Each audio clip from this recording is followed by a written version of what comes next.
Iran ने Israel को खुली चेतावनी दे दी है। इजराइल में 2 संदिग्ध ड्रोन घुसने की कोशिश हुई है, जिन्हें इजरायली सेना ने इंटरसेप्ट करने का दावा किया है। इस बीच इजराइल के प्रधानमंत्री बेंजामिन नेतन्याहू अमेरिका पहुंच चुके हैं, जहां उनकी राष्ट्रपति डोनाल्ड ट्रंप से अहम मुलाकात होनी है। लेकिन सबसे बड़ी बात यह है कि ट्रंप ने नेतन्याहू को ऐसा जवाब दिया जिसकी चर्चा पूरी दुनिया में हो रही है। आखिर ईरान ने इतनी सख्त चेतावनी क्यों दी? इजराइल में ड्रोन किसने भेजा? क्या मिडिल ईस्ट में एक और बड़ा युद्ध शुरू होने वाला है? और ट्रंप ने नेतन्याहू से ऐसा क्या कह दिया कि दोनों देशों के रिश्तों को लेकर सवाल उठने लगा है? आदाब, नमस्कार, आप देख रहे हैं मंथन टुडे। मैं हूं आपके साथ उज़मा। सबसे पहले बात करते हैं इजराइल में ड्रोन अलर्ट की। इजरायली सेना के मुताबिक जॉर्डन सीमा के पास 2 ड्रोन देखे गए हैं, जिन्हें समय रहते इंटरसेप्ट कर लिया गया। सेना का कहना है कि फिलहाल यह जांच की जा रही है कि यह ड्रोन किस दिशा से आए हैं और इन्हें किसने लॉन्च किया है। अभी तक किसी संगठन या देश की आधिकारिक पुष्टि नहीं हुई है। यह घटनाक्रम ऐसे समय में हुआ है जब इजराइल लगातार दक्षिणी लेबनान में सैन्य कार्रवाई कर रहा है। इजरायली सेना ने कई इलाकों में बमबारी की है और सीमावर्ती क्षेत्रों में अपनी मौजूदगी बढ़ाई है। दूसरी तरफ ईरान ने साफ शब्दों में चेतावनी दी है कि अगर लेबनान पर हमले नहीं रुके तो हालात और गंभीर हो सकते हैं। ईरान के सर्वोच्च नेता मुजतबा खमेनी ने सोशल मीडिया प्लेटफॉर्म एक्स पर बयान जारी करते हुए कहा कि लेबनान और हिजबुल्लाह की रक्षा करना ईरान की रणनीतिक जिम्मेदारी है। उन्होंने कहा कि इजराइल और उनके सहयोगी के खिलाफ प्रतिरोध की एकमात्र रास्ता है। साथ ही उन्होंने ये भी कहा कि अमेरिका के साथ किसी भी समझौते की शर्त यही होगी कि इजराइल बिना किसी शर्त के लेबनान पर अपने हमले बंद करे।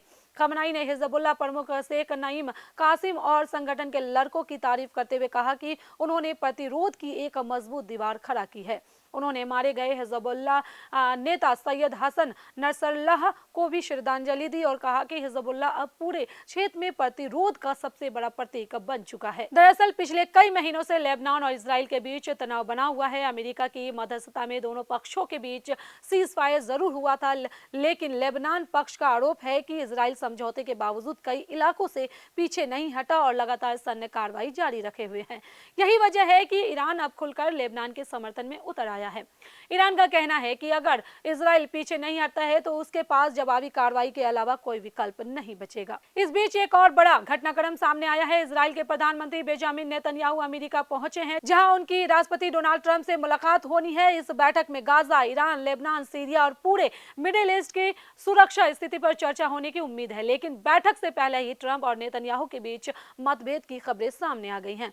मामला अमेरिका और तुर्की के बीच होने वाला F-35 stealth fighter jet deal का है। रिपोर्ट्स के मुताबिक नेतन्याहू ने अमेरिका से इस डील पर आपत्ति जताई है। तुर्की को F-35 देने का विरोध किया है। इस पर राष्ट्रपति ट्रंप ने बेहद सख्त प्रतिक्रिया दी है। एयरफोर्स 1 में पत्रकारों से बातचीत के दौरान ट्रंप ने कहा कि कोई भी बाहरी नेता यह तय नहीं करेगा कि अमेरिका किसे हथियार बेचेगा और किसे नहीं। मुझे कोई नहीं बताएगा कि हमें क्या बेचना चाहिए। तुर्की हमारा महत्वपूर्ण सहयोगी है और अमेरिका अपने फैसले खुद करेगा। रिपोर्ट्स के अनुसार ट्रंप ने साफ संदेश दिया है कि कोई भी विदेशी नेता अमेरिकी हथियार नीति में दखल नहीं दे सकता। इसे नेतन्याहू के लिए एक कड़ा राजनीतिक संदेश माना जा रहा है। दूसरी ओर नेतन्याहू पहले ही कह चुके हैं कि वह गाजा, लेबनान और सीरिया के जिन इलाकों में इजरायली सेना मौजूद है वहां से पीछे हटने के लिए अमेरिकी दबाव नहीं मानेंगे। इजरायली मीडिया रिपोर्ट्स के अनुसार उन्होंने अपनी कैबिनेट में भी कहा है कि सुरक्षा से जुड़े मामलों में इजराइल अपने फैसले खुद लेगा। यानी एक तरफ ईरान की खुली चेतावनी, दूसरी तरफ लेबनान में जारी हमले, इजराइल में ड्रोन अलर्ट, अमेरिका तुर्की F-35 डील पर विवाद और ट्रंप नेतन्याहू के बीच उभरते मतभेद। इन सभी घटनाक्रमों ने मिडिल ईस्ट की स्थिति को और भी अधिक संवेदनशील बना दिया है। अब सबसे बड़ा सवाल यही है कि क्या ट्रंप नेतन्याहू पर लेबनान और गाजा को लेकर दबाव बना पाएंगे? क्या ईरान अपनी चेतावनी को सैन्य कार्रवाई में बदलेगा? और इजराइल में दिखाई दिए ड्रोन सिर्फ एक चेतावनी थी या किसी बड़े हमले की शुरुआत? इन सभी सवालों के जवाब आने वाले दिनों में मिलने वाले हैं, क्योंकि इस समय पूरी दुनिया की नजर वाशिंगटन पे है। ट्रंप और नेतन्याहू की बैठक और मिडिल ईस्ट के बदलते घटनाक्रम पर टिकी हुई है। फिलहाल इस पूरे मामले पर आपकी क्या है राय? क्या आपको लगता है कि हालात कूटनीति से संभल जाएंगे या क्षेत्र एक बड़े सैन्य टकराव की ओर बढ़ रहा है? अपनी राय हमें कमेंट बॉक्स में जरूर बताएं।